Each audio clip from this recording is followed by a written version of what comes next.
Welcome students. Previous ক্লাসে আমি জারণ সংখ্যা কি এবং কিভাবে কোনো মৌলের জারণ সংখ্যা নির্ণয় করতে হয় সেটা আমি তোমাদের শিখিয়েছিলাম। আজ আমি পড়াবো জারণ বিজারণ বিক্রিয়া কাকে বলে। তাহলে তোমরা আজ হেডিং করো জারণ বিজারণ বিক্রিয়া।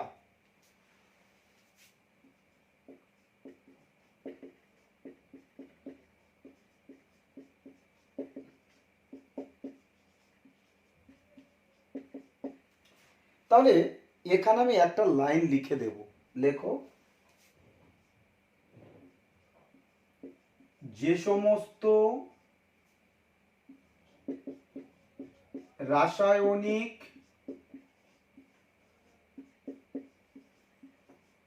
বিক্রিয়ায় জারণ এবং বিজারণ উভয় প্রক্রিয়া একই সঙ্গে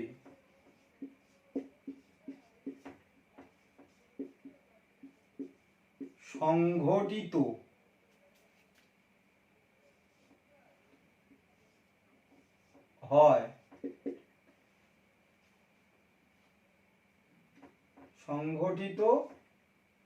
হয় তাকে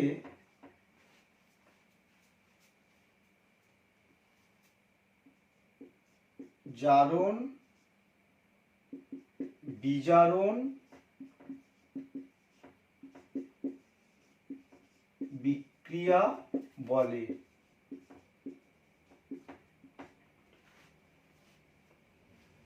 ভালো করে দেখো, তাহলে কি বললাম? যে সমস্ত রাসায়নিক বিক্রিয়ায় একই সঙ্গে মানে একসঙ্গে জারণ এবং বিজারণ উভয় প্রক্রিয়া সংগঠিত হয় সেই বিক্রিয়াকে জারণ বিজারণ বিক্রিয়া বলে। ক্লিয়ার? আমি একটা এক্সাম্পল দিলে তোমরা খুব সহজে বুঝতে পারবে। তাহলে দেখো, আমি এখানে এক্সাম্পল দিচ্ছি, একটা উদাহরণ। ধরো এই দিলাম Br2 প্লাস H2S, মানে Br2 সলিউশনের মধ্যে ধর H2S গ্যাস পাস করেছি, করলে এখানে হচ্ছে 2HBr plus S, 2HBr plus কি S। দেখ, বিআর এর এখানে জারণ সংখ্যা কত? 0। Oxidation number 0। কেন? Br2 তো একটা অণু, তাই তার অক্সিডেশন নাম্বার 0। এখানে সালফারের জারণ সংখ্যা কত? দেখো, -2। কি করে হলো? যদি না জানো তোমরা x ধরে নেবে। হাইড্রোজেনের +2 = 0। যেহেতু দুটো হাইড্রোজেন আছে তাহলে একজনের +1, তাহলে দুটো হাইড্রোজেনের কি +2 = 0, x = -2। এই দেখো -2। এখানে দেখো হাইড্রোজেন তো +1, তাহলে Br -1, তাহলে Br -1। আর সালফার তো একটা পরমাণু হয়ে আছে, তাহলে সালফারের কি 0। ক্লিয়ার? সালফারের 0। তাহলে দেখ, ব্রোমিনের জারণ সংখ্যা কমে গেছে, তাই না? ব্রোমিনের জারণ সংখ্যা কি হয়েছে?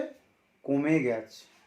আমরা বলেছিলাম যে যাদের জারণ সংখ্যা যদি হ্রাস পায় তাকে বলি আমরা বিজারণ, তাই না? কোনো বিক্রিয়ায় কোনো পদার্থের জারণ সংখ্যা যদি হ্রাস পায় সেই বিক্রিয়াকে কি বলি? বিজারণ। তাহলে এটা কি জারণ সংখ্যা 0 ছিল, এখান থেকে -1। ব্রোমিন দেখ এখানে 0, এখানে -1, তাহলে এটা কি হলো? বিজারণ। আবার এখানে দেখো তোমার সালফার, সালফার কি আছে তোমার -2, আর এখানে সালফার কি হয়েছে 0, তাহলে -2 থেকে কত হয়েছে 0, তার মানে জারণ সংখ্যা কি বৃদ্ধি পেয়েছে, তাই তাকে আমরা বলবো তাহলে এই প্রক্রিয়াটা কি, তাহলে জারণ সংখ্যা বাড়লে আমরা বলি জারণ, আমরা আগেই সংজ্ঞা বলে দিয়েছিলাম, তাহলে এটা জারণ, তাহলে জারণ সংখ্যা কমেছে তাই বিজারণ, সালফারের জারণ সংখ্যা বৃদ্ধি পেয়েছে তাই জারণ। তাহলে দেখো Br2 সঙ্গে H2S এর বিক্রিয়া যখন হয়েছে, জারণ এবং বিজারণ দুটো প্রক্রিয়া একই সঙ্গে ঘটেছে, তাই এই উপরের বিক্রিয়াটা কি বিক্রিয়া, একটি জারণ বিজারণ বিক্রিয়া। তাহলে আমরা এখানে বলবো যে উপরের বিক্রিয়াটি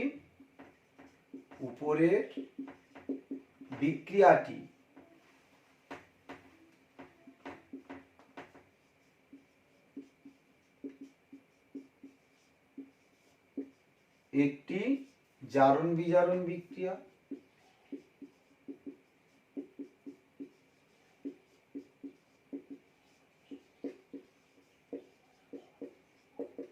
ভালো করে দেখো, তাহলে যেহেতু জারণ এবং বিজারণ একই সঙ্গে সংগঠিত হয়েছে, তাই উপরের বিক্রিয়াটা জারণ বিজারণ বিক্রিয়া। ক্লিয়ার? আচ্ছা, এবারে আমি এই জারণ বিজারণ বিক্রিয়াকে কয়েকটা ভাগে ভাগ করছি। হ্যাঁ, তাহলে আমরা বলছি জারণ বিজারণ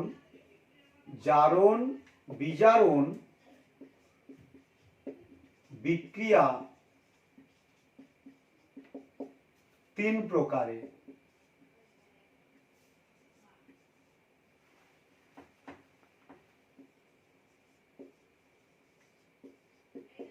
তাহলে জারণ বিজারণ বিক্রিয়া কি বললাম 3 প্রকারের। 1 নম্বর বলছি কি সাধারণ জারণ বিজারণ বিক্রিয়া। নাম্বার 2 তে বলছি অসামঞ্জস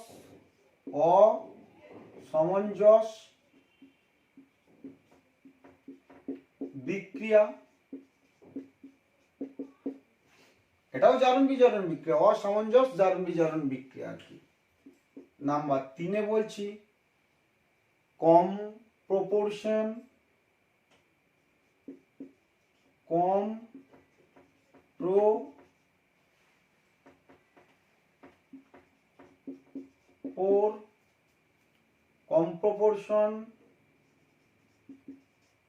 বিক্রিয়া। ঠিক আছে, তাই এটাও জারণ বিজারণ বিক্রিয়া। তাহলে আমরা কি বললাম, সাধারণ জারণ বিজারণ বিক্রিয়া, অসামঞ্জস জারণ বিজারণ বিক্রিয়া আর কম প্রপোর্শন জারণ বিজারণ বিক্রিয়া। এই 3 ধরনের জারণ বিজারণ বিক্রিয়া আমাদের আছে। তাহলে প্রথমটা আমরা বলবো সাধারণ জারণ বিজারণ বিক্রিয়া। তাহলে এখানে আমরা সাধারণ লিখছি, সাধারণ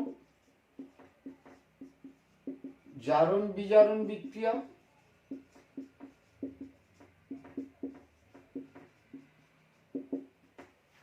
তাহলে সাধারণ জারণ বিজারণ বিক্রিয়া কাদের বলছি না, দেখো যে জারণ বিজারণ বিক্রিয়ায় দুটি ভিন্ন বিক্রিয়ক পদার্থ পরস্পর জারিত এবং বিজারিত হয়ে দুটি ভিন্ন বিক্রিয়াজাত পদার্থ উৎপন্ন করে। তাহলে কি বলবো, যে জারণ বিজারণ বিক্রিয়ায়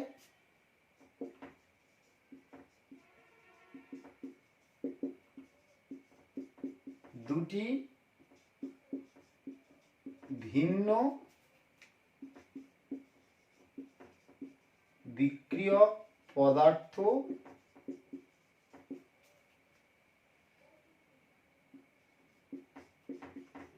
জারিত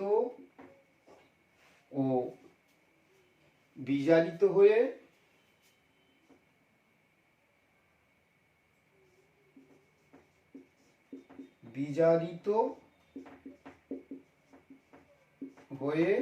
যথাক্রমে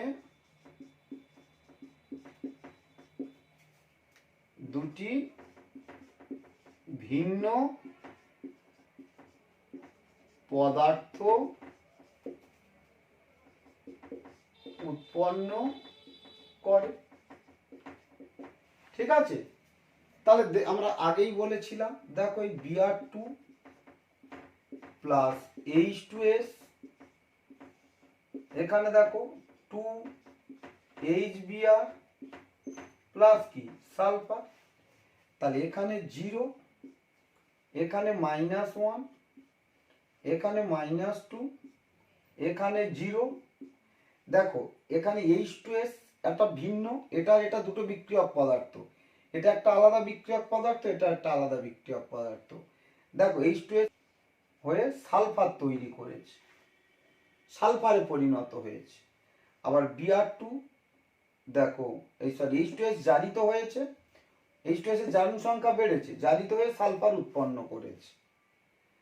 আর তোমার Br2 বিজারিত হয়ে HBr উৎপন্ন করেছে। তাহলে এটা একটা আলাদা বিক্রিয়ক পদার্থ, এটাও আলাদা বিক্রিয়ক পদার্থ। H2S তোমার জারিত হয়ে সালফার উৎপন্ন করেছে, Br2 বিজারিত হয়ে তোমার HBr উৎপন্ন করেছে। তার মানে এটা কি একটা সাধারণ জারণ বিজারণ বিক্রিয়া। এবার 2 লেখো অসামঞ্জস বিক্রিয়া।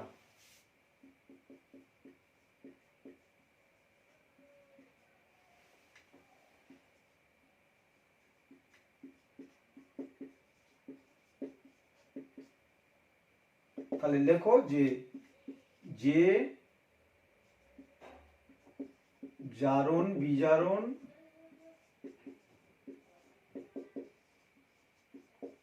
বিক্রিয়ায় কোন একটি বিক্রিয়ক পদার্থ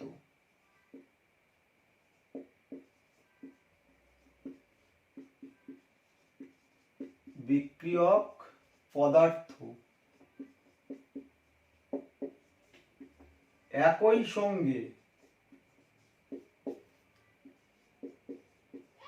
জারিত এবং বিজারিত হয়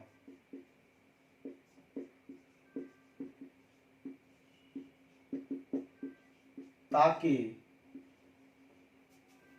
অসামঞ্জস বিক্রিয়া বলে।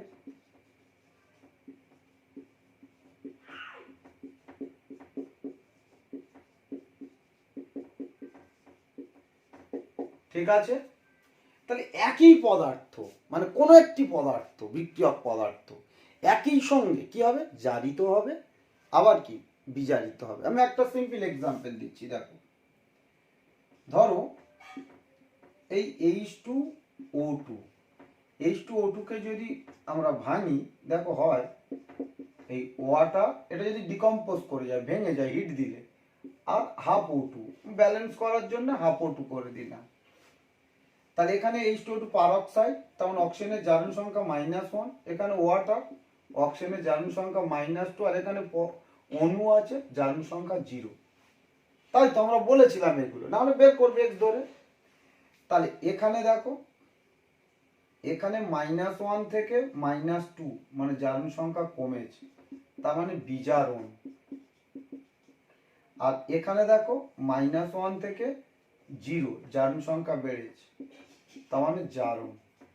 তাহলে আমরা বলেছি কোন একটি পদার্থ একই সঙ্গে জারিত এবং বিজারিত হয়, তাই তো, যে বিক্রিয়ায় কোনো একটি পদার্থ একই সঙ্গে জারিত এবং বিজারিত হয় সেই বিক্রিয়াকে কি বলে, অসামঞ্জস বিক্রিয়া বলে। তাহলে এখানে দেখো H2O2 একবার বিজারিত হয়েছে জলে, অর্থাৎ বিজারণ ঘটেছে, আর H2O2 একবার জারিত হয়েছে অক্সিজেনে, অর্থাৎ জারণ ঘটেছে। একই পদার্থ একই সঙ্গে জারিত এবং বিজারিত হয়েছে। তাই এটা একটা কিসের এক্সাম্পল, একটা অসামঞ্জস বিক্রিয়ার এক্সাম্পল। আমি আর একটা এক্সাম্পল দিচ্ছি, ধরো এই যদি আমরা বলি এই Cl2 সঙ্গে আমি ব্যালেন্স করছি না, এই Cl2 সঙ্গে আমি ব্যালেন্স করছি না, এমনি নর্মাল বলছি, NaOH যদি হট এবং কনসেন্ট্রেট গাঢ় NaOH এর বিক্রিয়া করি তাহলে এখানে হয় NaCl plus sodium chloride plus sodium chlorate, হ্যাঁ NaClO3 আর ওয়াটার হয়, ঠিক আছে। তাহলে এখানে দেখ ক্লোরিন আছে, ক্লোরিন তো একটা অণু, জারণ সংখ্যা 0। এখানে সোডিয়াম ক্লোরাইড, সোডিয়ামের +1 তাহলে ক্লোরিনের কি -1। এখানে Cl এর দেখ x ধর, সোডিয়ামের +1, তিনটে অক্সিজেন -6 = 0, তাহলে x = +5, তাহলে এখানে ক্লোরিনের কত +5। তাহলে দেখো ক্লোরিনের এখানে জারণ সংখ্যা কমেছে, তার মানে এটা কি বিজারণ, বিজারণ, কারণ 0 থেকে জারণ সংখ্যা কত হয়েছে -1, আর এখানে দেখ 0 থেকে হয়েছে তোর কত হয়েছে +5, 0 থেকে +5, তার মানে জারণ সংখ্যা বেড়েছে, তার মানে এটা কি জারণ। তার মানে ক্লোরিন NaCl এ বিজারিত হয়েছে আর ক্লোরিন NaClO3 সোডিয়াম ক্লোরেটে জারিত হয়েছে, এবং একই সঙ্গে তাহলে ক্লোরিনের একই সঙ্গে কি ঘটেছে, জারণও ঘটেছে আবার বিজারণও ঘটেছে। তার মানে ক্লোরিন একই সঙ্গে জারিত হয়েছে এবং কি বিজারিত হয়েছে। তাই এই জারণ বিজারণ বিক্রিয়াকে আমরা কি বলছি না অসামঞ্জস বিক্রিয়া, ইংরেজিতে বলে ডিসপ্রপোর্শনেশন বিক্রিয়া, ডিসপ্রপোর্শনেশন বিক্রিয়া, অসামঞ্জস বিক্রিয়া। তাহলে ক্লিয়ার, অসামঞ্জস বিক্রিয়া বললে তোমরা বলতে পারবে, এক্সাম্পল দিতে পারবে। এবার আমরা 3 নম্বর বিক্রিয়াটা বলবো কম প্রপোর্শনেশন বিক্রিয়া। লেখো কম প্রপোর্শনেশন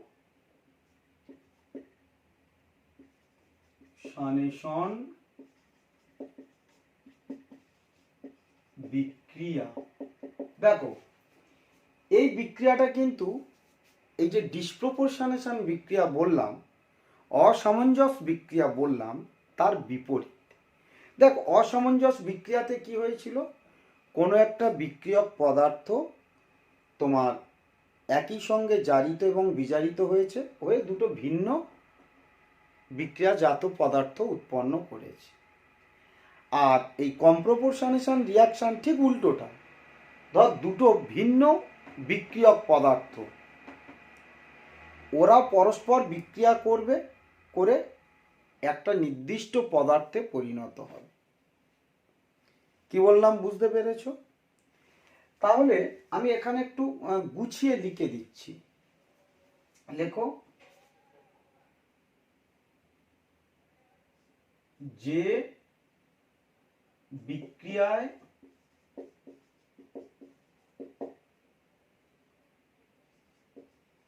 একটি নির্দিষ্ট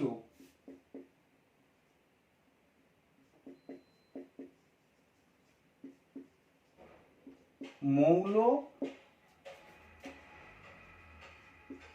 দুটি ভিন্ন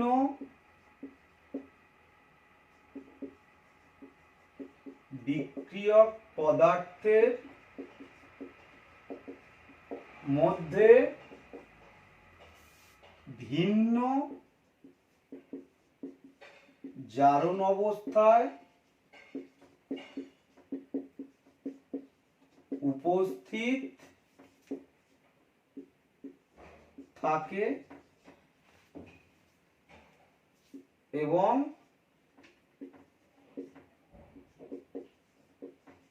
বিক্রিয়ক পদার্থ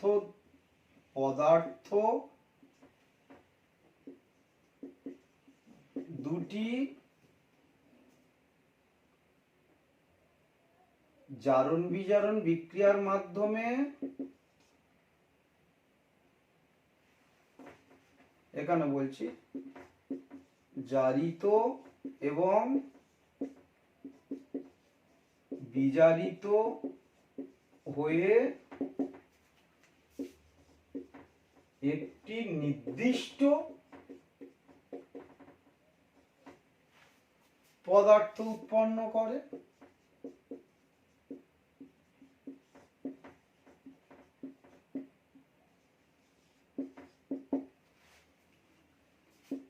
সেই বিক্রিয়াকে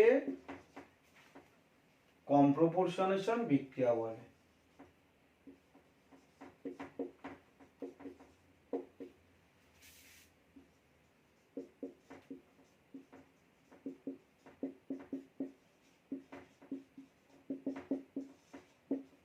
এগুলো এটা সংজ্ঞা আসে না, ডিসপ্রপোর্শনেশন বিক্রিয়ার সংজ্ঞা কিন্তু আসতে পারে। তাহলে এখানে দেখ আমি কি বললাম, যে যে বিক্রিয়ার একটি নির্দিষ্ট মৌল দুটি ভিন্ন বিক্রিয়ক পদার্থের মধ্যে ভিন্ন জারণ অবস্থায় উপস্থিত থাকে। তাহলে দুটো বিক্রিয়ক পদার্থের মধ্যে একটা নির্দিষ্ট মৌল ভিন্ন জারণ অবস্থায় উপস্থিত থাকে এবং বিক্রিয়ক পদার্থ দুটি জারিত এবং বিজারিত হয়ে একটি নির্দিষ্ট পদার্থে উৎপন্ন করে, হ্যাঁ, সেই বিক্রিয়াকে কম্প্রপোর্শনেশন বিক্রিয়া বলে। তার মানে একটা নির্দিষ্ট মৌল দুটো ভিন্ন বিক্রিয়ক পদার্থের মধ্যে উপস্থিত থাকে এবং ভিন্ন জারণ অবস্থায় উপস্থিত থাকে এবং বিক্রিয়ক পদার্থ দুটি একটা জারিত হয় এবং একটা বিজারিত হয় হয়ে একটা নির্দিষ্ট পদার্থ উৎপন্ন করছে, সেই বিক্রিয়াকে আমরা বলছি কি কম্প্রপোর্শনেশন। তার মানে পুরো ডিসপ্রপোর্শনেশন বিক্রিয়ার কি অপোজিট। দেখো এক্সাম্পল দিচ্ছি একটা, ধর H2S প্লাস SO2, ভালো করে দেখ, H2S প্লাস কি বললাম SO2, তাহলে সালফারের জারণ অবস্থা কত -2, এখানে এর মধ্যেও সালফার আছে, এর জারণ অবস্থা কত +4, -2 আর +4। তাহলে আমি ব্যালেন্স করার জন্য এখানে 2 যোগ করলাম, তাহলে দেখ তাহলে এখানে কি হলো 2H2O জল হলো আর কি হলো 3S সালফার হলো। ভালো করে বোঝো, তাহলে এখানে এই H2S এর সালফারের জারণ সংখ্যা কত -2, তাহলে এখানে কত হলো 0, এখানে 0, এখানে -2, এখানে 0, তাহলে এই পদার্থটা কি হয়েছে তোমার জারিত হয়েছে, বেড়েছে জারণ সংখ্যা, তাহলে জারণ। আর দেখ এখানে সালফারের কত ছিল +4, এখানে কত হয়েছে 0, তাহলে এটা কি হয়েছে বিজারণ। ঠিক আছে, তার মানে দুটো ভিন্ন বিক্রিয়ক পদার্থ যার মধ্যে দেখো একটা নির্দিষ্ট মৌল দুটি ভিন্ন জারণ অবস্থায় থাকে এবং কি বলেছি বিক্রিয়ক পদার্থ দুটি জারিত এবং বিজারিত হয়ে একটি নির্দিষ্ট পদার্থ উৎপন্ন করে, সেই বিক্রিয়াকে কম্প্রপোর্শনেশন বিক্রিয়া বলে। তাহলে দেখ এখানে দুটো ভিন্ন বিক্রিয়ক পদার্থ যাদের মধ্যে একটা নির্দিষ্ট মৌল দুটো আলাদা জারণ অবস্থায় আছে এবং এরা একই সঙ্গে এরা দুটো বিক্রিয়ক পদার্থ জারিত, এটা কে হয়েছে H2S জারিত হয়েছে সালফারে আর SO2 বিজারিত হয়েছে সালফারে, তাহলে জারিত এবং বিজারিত হয়ে একটা নির্দিষ্ট পদার্থ উৎপন্ন করেছে। তাহলে এই বিক্রিয়াটা তাহলে কি বিক্রিয়া, এটা একটা কম্প্রপোর্শনেশন বিক্রিয়া। তাহলে ডিসপ্রপোর্শনেশন বিক্রিয়া বোঝা গেল, এখন কম্প্রপোর্শন বিক্রিয়াটাও বুঝতে পারলাম। তাহলে কম্প্রপোর্শন বিক্রিয়াটা কি পুরো ডিসপ্রপোর্শনেশন যে বিক্রিয়াটা অসামঞ্জস্য বিক্রিয়ার উল্টো এটা। তাহলে এটা ক্লিয়ার। এবার আমরা পড়ব জারক পদার্থ এবং বিজারক পদার্থ কি। হ্যাঁ, জারক পদার্থ এবং বিজারক পদার্থ কি, তাহলে এখানে লেখো জারক এবং বিজারক পদার্থ। খুব ইম্পর্টেন্ট পয়েন্ট, জারক এবং বিজারক পদার্থ চিহ্নিত করতে বলে, কিন্তু চিহ্নিত করার আগে জারক বিজারক পদার্থ যদি ব্যাপারটা কি আমরা না জানি তাহলে আমরা চিহ্নিত করতে পারবো না, তাই না? তাহলে আগে জারক এবং বিজারক পদার্থটা কি একটু বুঝে নিই। তাহলে এখানে বোঝো লেখো জারণ বিজারণ বিক্রিয়ায় জারণ বিজারণ বিক্রিয়ায় যে পদার্থ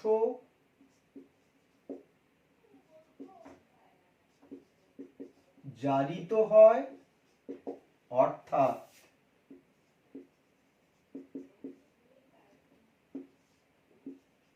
যার জারণ সংখ্যা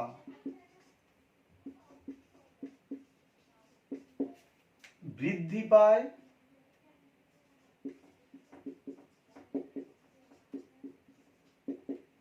তাকে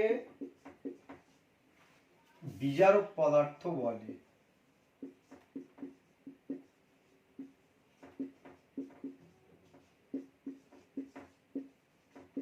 ঠিক আছে, তার মানে জারণ বিজারণ বিক্রিয়ায় দেখ যে পদার্থ জারিত হয় অর্থাৎ যার জারণ সংখ্যা বৃদ্ধি পায় সেই তো জারিত হয়, তার তো জারণ ঘটে।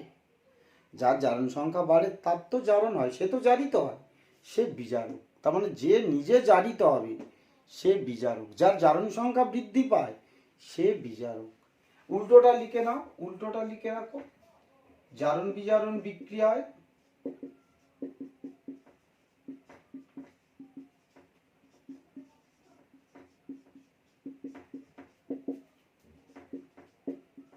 যে পদার্থ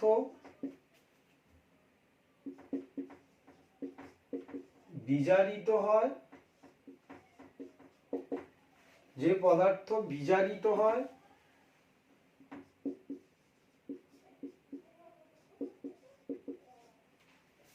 অর্থাৎ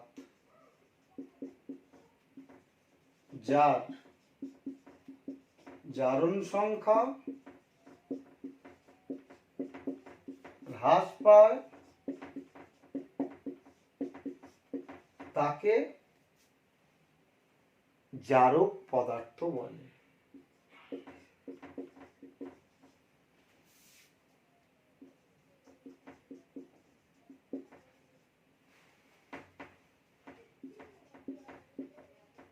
ঠিক আছে, তার মানে যে বিজারিত হয় অর্থাৎ যার জারণ সংখ্যা হ্রাস পায় সে কি তোমার জারক পদার্থ, বিজারিত হলেই জারক পদার্থ। যেমন দেখো আমরা যে এক্সাম্পলটা দিয়েছিলাম, দেখ H2S plus Br2 equal to কি হয়েছিল 2HBr প্লাস S, তাহলে এখানে -2 ছিল, এখানে 0, তাহলে H2S কিসে হয়েছে বিজারিত হয়েছে, এটা তো বিজারণ, তাহলে H2S বিজারিত হয়েছে, তার মানে H2S টা কি, H2S টা জারক, এই সরি H2S জারিত হয়েছে, এখানে জারণ সংখ্যা বেড়েছে।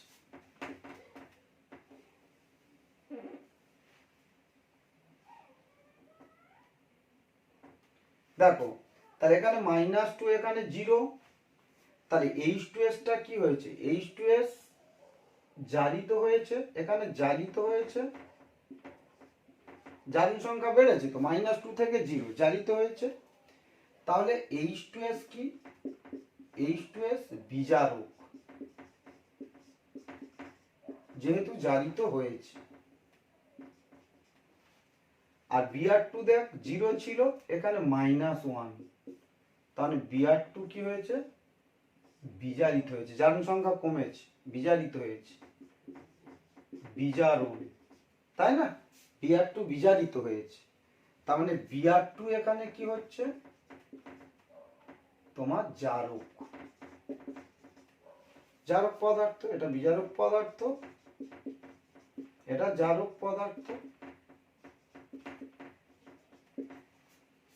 ক্লিয়ার, তাহলে H2S জারিত হয়েছে তাই বিজারক পদার্থ, Br2 বিজারিত হয়েছে তাই জারক পদার্থ। তাহলে ক্লিয়ার এই জায়গাটা। এরকম একটা কোশ্চেন পড়তে পারে, দেখো যে নিচের বিক্রিয়ায় জারক এবং বিজারক পদার্থ চিহ্নিত করো। ঠিক আছে, ধর এরকম পড়লো MnO4 minus H plus Ap2 plus, এর দিয়ে পড়লো Mn2 প্লাস Ap3 প্লাস আর H2O। ঠিক আছে, তাহলে এখানে দেখ জারণ সংখ্যা বের করবি, x ধরবি, অক্সিজেনের কত -8, 4 অক্সিজেন -8 ইকুয়াল টু কি -1, এর উপরে -1 আছে, তাহলে x ইকুয়াল টু +7, তাহলে এখানে কি +7, ম্যাঙ্গানিজ এখানে কি 2 প্লাস, তাহলে +2, তাহলে এখানে দেখো তাহলে এটা জারণ সংখ্যা কমেছে, তাহলে এটা বিজারণ হয়েছে, বিজারণ, তার মানে MnO4 মাইনাস কি এটা জারক পদার্থ। আবার দেখ আয়রন কত +2 প্লাস, মানে এখানে +2, এখানে আয়রন কত প্লাস +3, 3 প্লাস, তাহলে এখানে জারণ সংখ্যা বৃদ্ধি পেয়েছে, তার মানে এটা কি জারণ, তার মানে এখানে কি তোমার Fe2 প্লাস কি পদার্থ, বিজারক পদার্থ, বিজারক পদার্থ। ক্লিয়ার? তাহলে এরকম যদি আসে আমরা বলে দিতে পারবো। অ্যানাদার এক্সাম্পল দিচ্ছি, ধরো তোমার Cr2O7 2- প্লাস আমরা বলছি ধরো NO2 মাইনাস H প্লাস, এখানে বললাম 2Cr3 plus plus NO3 minus আর জল। তাহলে এখানে ক্রোমিয়ামের জারণ সংখ্যা বের করব, x ধরো, তাহলে এখানে 2x ধরবো, একটা ক্রোমিয়ামের x, দুটো ক্রোমিয়ামের 2x, অক্সিজেন 7টা -14 ইকুয়াল টু উপরে কত 2 -2, তাহলে x ইকুয়াল টু দেখো +6, তাহলে এখানে কত +6, এখানে ক্রোমিয়ামের কত আছে +3, তাহলে এখানে তো জারণ সংখ্যা কমেছে, তার মানে এখানে কি বিজারণ, তাহলে ডাইক্রোমেট ক্রোমিয়াম 3+ এ বিজারিত হয়েছে, তার মানে কি হচ্ছে তোমার Cr2O7 2- কি জারক, জারক পদার্থ। ক্লিয়ার? যে বিজারিত হয় তো সে জারক পদার্থ। আবার এখানে NO2 2-, তাহলে n এর উপরে কত x ধরো, তাহলে এখানে হচ্ছে +3, x ধরো বের করতে পারো, দেখো x অক্সিজেনের -4 equal to -1, x equal to +3, আর এখানে তোমার +5 করবে, তাহলে এখানে কি জারণ সংখ্যা বেড়েছে নাইট্রোজেনের, তার মানে জারণ হয়েছে, জারণ, তাহলে NO2 NO3 তে জারিত হয়েছে, তার মানে যে জারিত হয়েছে সে কি বিজারক, তার মানে এখানে কি NO2 মাইনাস এটা কি পদার্থ, বিজারক পদার্থ। তাহলে ক্লিয়ার? বোঝা গেল? এই জায়গাটা একটু প্র্যাকটিস করবে। আচ্ছা, এবার আমরা কিছু পদার্থের উদাহরণ দেব যারা সর্বদা জারক পদার্থ হিসাবে কাজ করে। তাহলে লেখো কিছু পদার্থের উদাহরণ যারা সর্বদা জারক পদার্থ হিসাবে কাজ করে। তাহলে ভালো করে ভাব, কোন পদার্থ সর্বদা জারক পদার্থ হিসাবে কাজ করবে? যারা কি বিজারিত হবে, তার মানে যে পদার্থ সর্বদা বিজারিত হবে, যাদের সর্বদা বিজারণ ঘটবে তারা জারক পদার্থ হবে। অর্থাৎ যাদের বিজারণ ঘটবে মানে কি, যাদের জারণ সংখ্যা কমবে তারা কি বিজারণ হচ্ছে তাদের, এবং তারা জারক পদার্থ হবে। তাহলে কাদের জারণ সংখ্যা কমবে? কাদের? যাদের কেন্দ্রীয় পরমাণুতে, মানে যাদের কেন্দ্রীয় পরমাণুর জারণ সংখ্যা একদম হাইয়েস্ট হয়ে আছে, আর বাড়বে না, এবারে সে কি কমাতে বাধ্য। তাহলে সে যদি তার জারণ সংখ্যা যদি সর্বোচ্চ থাকে, তাহলে সে আর বাড়াতে পারবে না। এবার সে সবসময় কি করবে? কমাবে। তার মানে সবসময় সে কি বিজারিত হবে। তার মানে কি পদার্থ হিসাবে কাজ করবে? জারক পদার্থ। দেখ, আমাদের এই বয়সে আমরা কিন্তু আর লম্বা হব না, আমরা হাইস্ট টপে পৌঁছে গেছি। এবার যত বয়স বাড়বে, বুড়ো হব, তত ছোট হয়ে যাব, কুঁজো হয়ে যাব, ছোট হয়ে যাব, তাই না? সেই রকম ব্যাপার। তাহলে যে পদার্থের কেন্দ্রীয় পরমাণুর জারণ সংখ্যা সর্বোচ্চ থাকে, তারা তার জারণ সংখ্যা বাড়াতে পারবে না। এবার তারা কি করবে? কমাবে। তারপর তাদের বিজারণ ঘটবে। তার মানে কি তারা জারক পদার্থ হবে। তাহলে আমি লিখে দিচ্ছি, একটু লিখে রাখো। লেখো, যে সমস্ত পদার্থে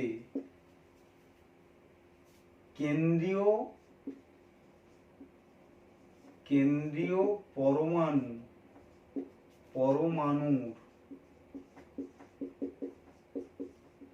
জারণ সংখ্যা সর্বোচ্চ থাকে,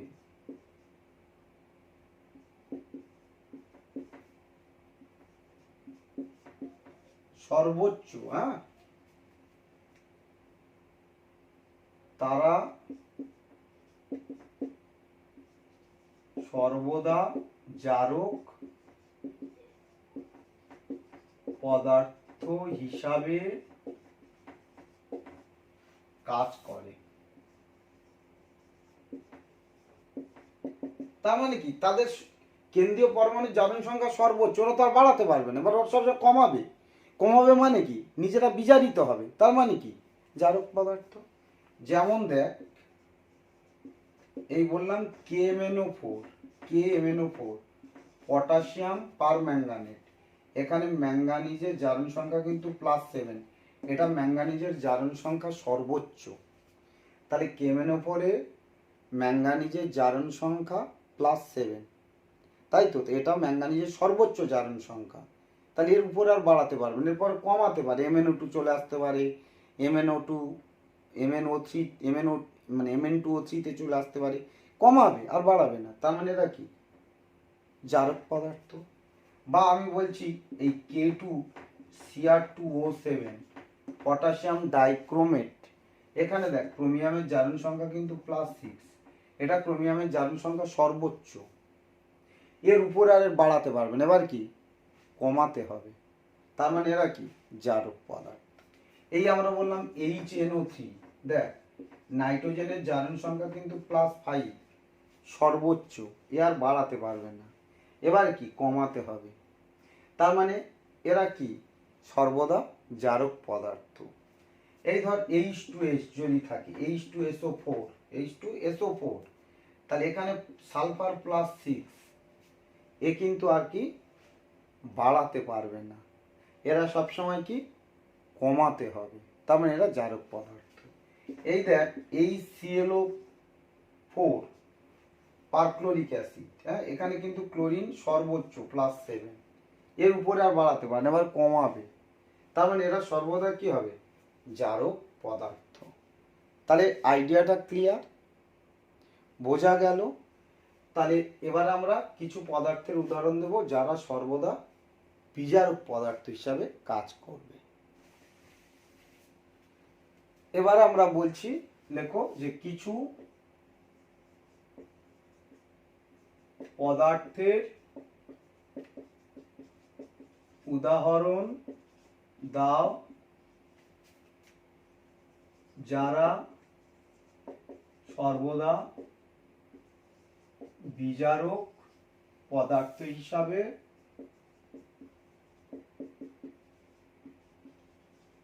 কাজ করে। ঠিক আছে? তাহলে সর্বদা বিজারক পদার্থ হিসাবে কাজ করবে, তার মানে যাদের যে পদার্থের সবসময় কি হবে জারণ হবে। তাহলে সবসময় জারণ হবে, তখন তো তারা বিজারক। নিজেরা জারিত হবে। তাহলে নিজেরা কখন জারিত হবে? যদি যে পদার্থে কেন্দ্রীয় পরমাণুর জারণ সংখ্যা সর্বনিম্ন থাকে, সব থেকে কম জারণ সংখ্যা যদি থাকে, তাহলে সে তো তার থেকে আর কমতে পারবে না, এবার সবসময় কি বাড়বে। ধর একটা বাচ্চা প্রথমে হলো, সে কি ছোট হয়? সে ধীরে ধীরে কি বড় হয়। তার মানে সে নিজে বাড়ে, নিজে জারিত হয়, তার মানে বিজারক হিসাবে কাজ করে। তাহলে এখানে আমরা কি লিখব? দেখো, যে পদার্থে কেন্দ্রীয় পরমাণু সর্বনিম্ন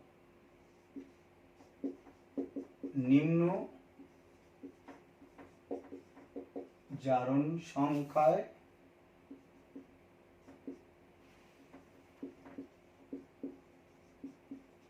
থাকে, সেই পদার্থ সর্বদা বিজারক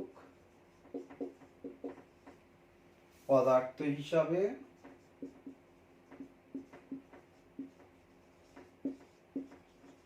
কাজ করে।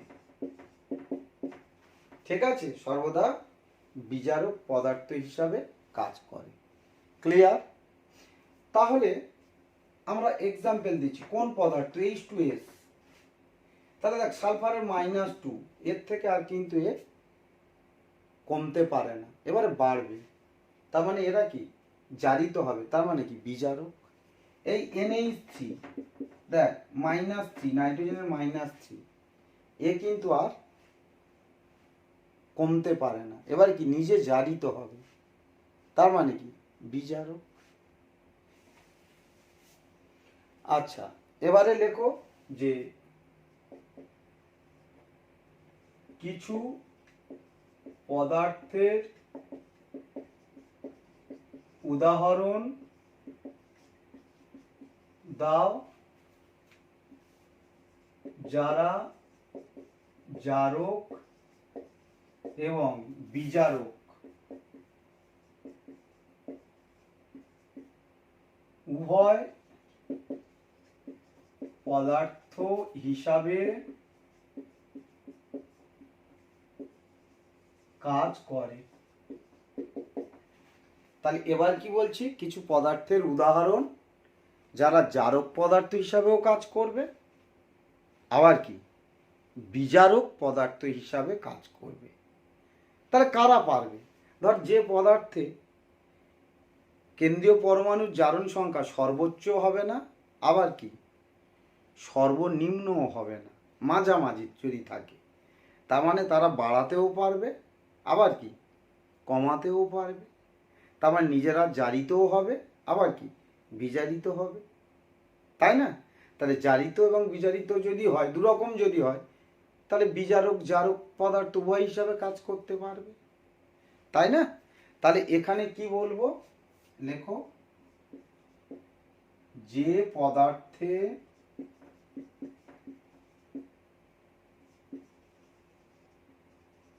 কেন্দ্রীয় পরমাণুর জারণ সংখ্যা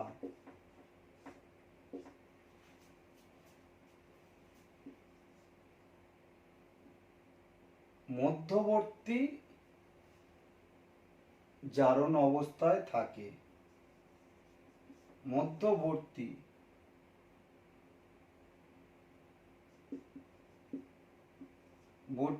বা মাঝামাঝি, লেখো মাঝামাঝি জারণ অবস্থায় থাকে, সেই পদার্থ জারক এবং বিজারক উভয় পদার্থ হিসাবে কাজ করে। ঠিক আছে, যেমন দেখাচ্ছি দেখ, ধর সালফার গ্রুপ 16, তো সালফার কোন গ্রুপে? গ্রুপ 16। তাহলে 6টা ইলেকট্রন যদি ছাড়ে, বাইরে 6 ইলেকট্রন আছে, 6টা ইলেকট্রন ছাড়লে কি হবে? নিষ্ক্রিয় গ্যাস হবে। তাহলে এর +6 হচ্ছে ম্যাক্স, আর বাইরে 6টা আছে, যেটা 2টো ইলেকট্রন নিলে কি আবার বাইরে 8টা হবে। তাহলে এর -2 হচ্ছে মিনিমাম। ঠিক আছে, -2 মিনিমাম। তাহলে সালফারের সর্বোচ্চ জারণ সংখ্যা +6 আর সর্বনিম্ন -2। তাহলে দেখ, SO2 তে সালফারের জারণ সংখ্যা কত? +4। তার মানে SO2 কি হিসাবে কাজ করবে? জারক এবং বিজারক। যদি একটা পদার্থের উদাহরণ দিতে বলে, যে একটি পদার্থের উদাহরণ দাও যে জারক এবং বিজারক উভয় পদার্থ হিসাবে কাজ করে, তাহলে কি বলবো? SO2 বলবো। SO2 তে সালফারের জারণ অবস্থা একটি মধ্যবর্তী জারণ, সালফারের একটি মধ্যবর্তী জারণ অবস্থা থাকে, তাই না? কি বলবো? যে SO2 যৌগে বা SO2 অণুতে সালফার মধ্যবর্তী জারণ অবস্থায় থাকে, তাই উহা কি জারক এবং বিজারক উভয় হিসাবে কাজ করতে পারে। বা দেখ, আমি গ্রুপ 15 নাইট্রোজেনের বাইরে 5টা আছে, তাহলে 5টা যদি ছাড়ে তাহলে +5 ম্যাক্সিমাম, আর 3টে যদি নেয় তাহলে -3 মিনিমাম। তাহলে আমরা যদি এখানে NO2 বলি, দেখ NO2 তে +4, তাহলে কমতেও পারে, আবার কি +5এও যেতে পারে, বাড়তে পারে। তাহলে NO2 কি জারক এবং বিজারক উভয় হিসাবে কাজ করতে পারে। তাহলে ক্লিয়ার, SO2 যেমন জারক এবং বিজারক উভয় হিসাবে কাজ করতে পারে, NO2 জারক এবং বিজারক উভয় হিসাবে কাজ করতে পারে। তাহলে যদি উদাহরণ দেয় যে একটি পদার্থের উদাহরণ দাও যারা জারক এবং বিজারক উভয় হিসাবে কাজ করতে পারে, তাহলে আমরা NO2 SO2 উদাহরণ দেব। এবারে আমরা পড়াবো যে অজারণ বিজারণ বিক্রিয়া। কি বলবো? অজারণ বিজারণ বিক্রিয়া। ঠিক আছে, অজারণ বিজারণ বিক্রিয়া মানে কি? তাহলে যে রাসায়নিক বিক্রিয়ায় জারণ বিজারণ ঘটে না, তাকে কি বলবো? অজারণ বিজারণ বিক্রিয়া। তাহলে এখানে বলছি যে সমস্ত রাসায়নিক বিক্রিয়ায়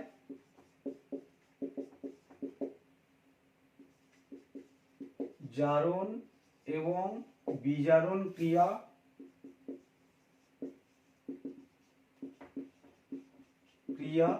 সংগঠিত হয় না,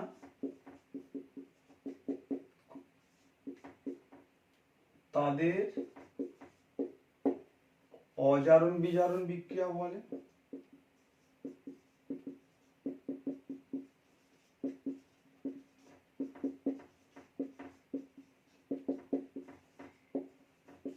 তাদের অজারণ বিজারণ বিক্রিয়া বলে। জারণও হবে না এবং বিজারণও হবে না। যেমন দেখ, অ্যাসিড বেস রিয়াকশন, অ্যাসিডের সঙ্গে ক্ষারের রিয়াকশন, ধর HCl আর NaOH। তাহলে এখানে কি হচ্ছে? NaCl আর কি জল। অ্যাসিড বেস বিক্রিয়া করলে কি লবণ জল। তাহলে হাইড্রোজেনের +1, ক্লোরিনের -1, N এর +1, অক্সিজেনের -2, হাইড্রোজেনের +1, N এর +1, ক্লোরিনের -1, হাইড্রোজেনের +1, অক্সিজেনের -2। দেখ, কারণ জারণ সংখ্যার পরিবর্তন হয়েছে, কারণ জারণ সংখ্যার পরিবর্তন হয়নি। তাহলে এটা কি একটা অজারণ বিজারণ বিক্রিয়া। বা তোর এইটা বলছি, দেখ AgNO3 প্লাস NaCl, এটা একটা প্রেসিপিটেশন রিয়াকশন। হ্যাঁ, তাহলে AgCl আর কি NaNO3।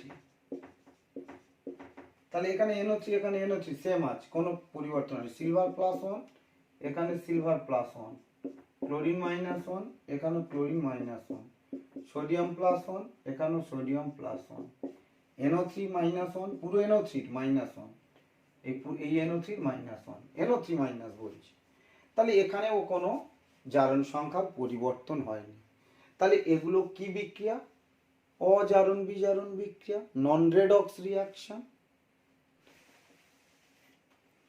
তাহলে আজ আমরা জারণ বিজারণের দ্বিতীয় ক্লাস শেষ করলাম। পরের ক্লাসে আমি আয়ন ইলেকট্রন পদ্ধতিতে সমতা বিধানের নিয়মটা শেখাবো এবং জারণ সংখ্যার পদ্ধতিতেও কিভাবে সমতা বিধান করতে হয় সেই নিয়ম শেখাবো। আজ আমি এই পর্যন্ত রাখলাম।